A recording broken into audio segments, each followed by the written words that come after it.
Hello viewers, welcome to my channel. आज हम class 10th का chapter 3 pair of linear equation in two variable में exercise 3.5 का question 4 का पार्ट 1 सोल्व करेंगे।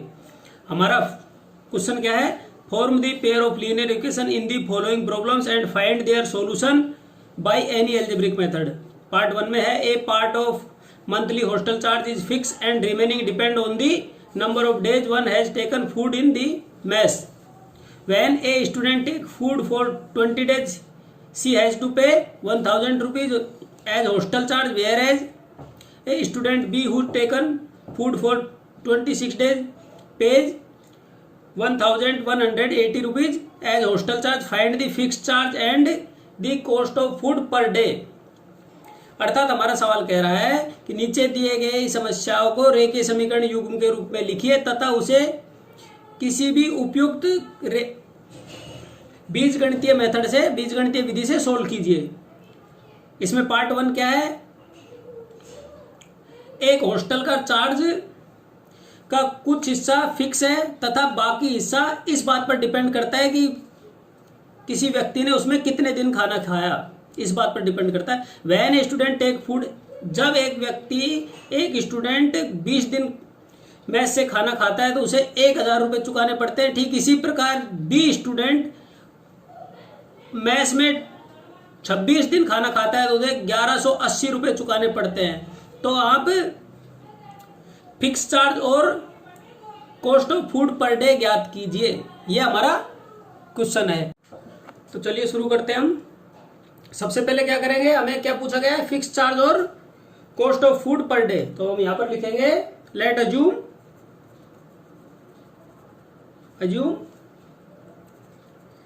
फिक्स चार्ज ऑफ हॉस्टल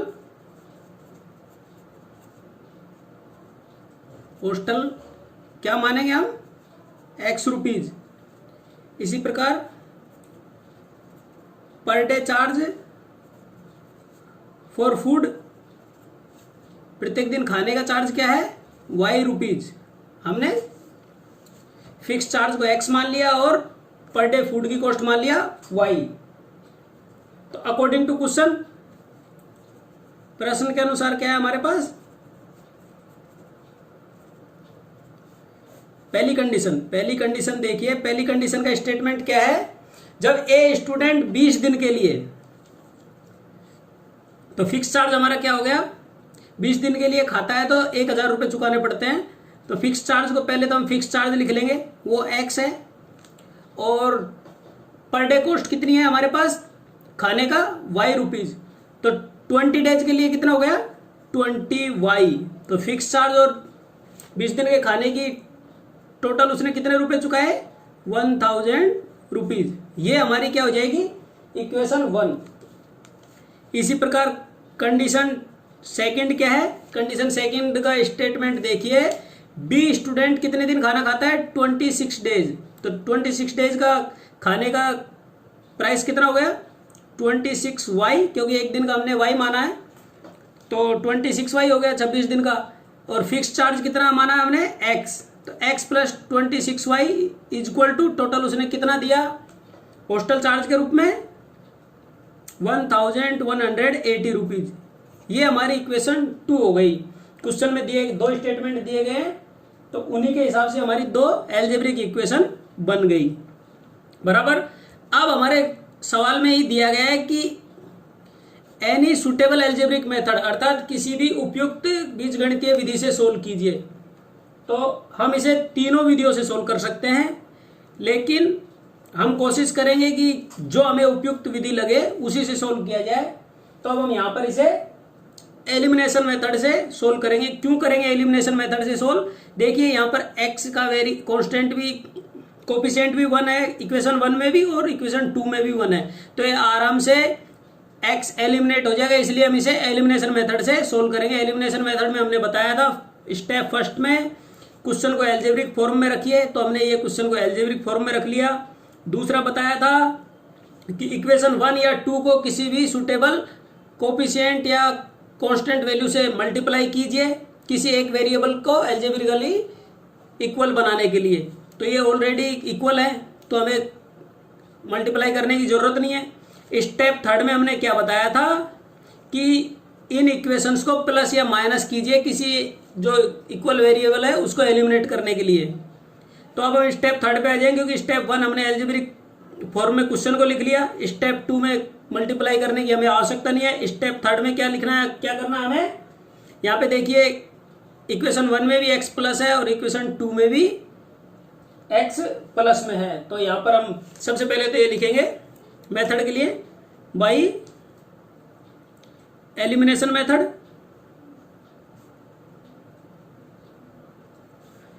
अर्थात विलोपन विधि से।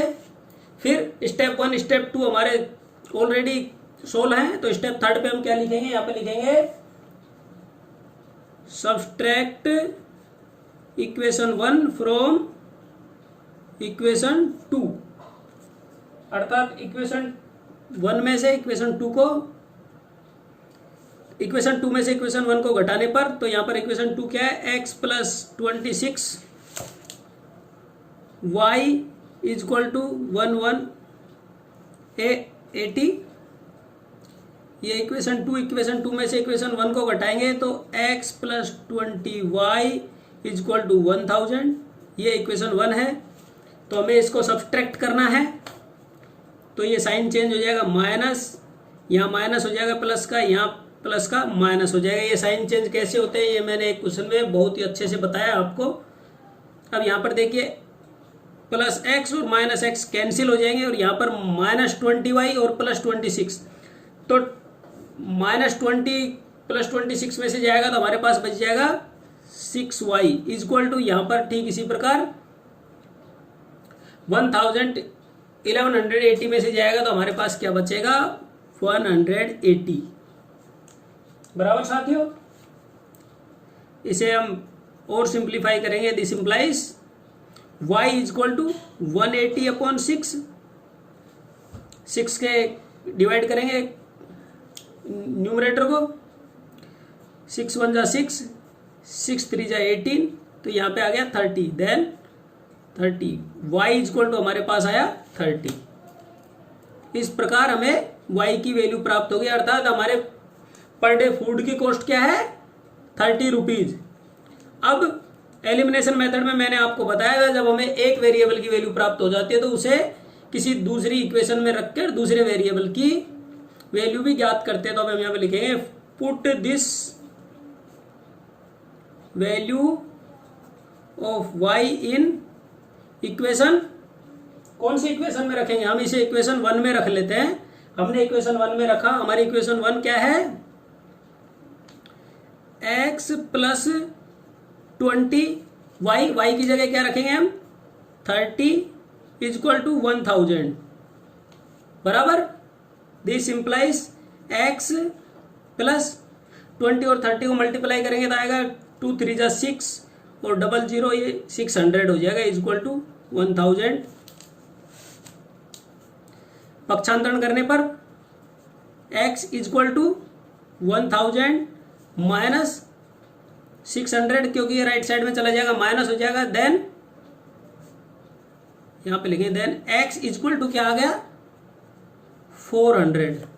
1000 में 600 घटाएंगे तो हमारे पास आ गया x की वैल्यू 400। इस प्रकार हमने x की वैल्यू और y की वैल्यू प्राप्त कर ली। हमने x किसको माना था फिक्स चार्ज और पोस्टल, और y किसको माना था पर डे चार्ज ऑफ पोस्टल। तो अब हम यहां पे लिखेंगे hence the fix charge of postal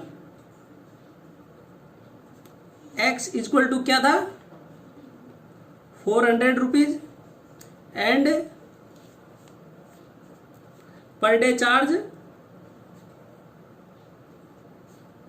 for food y is equal to क्या हो गया 30 रुपीज।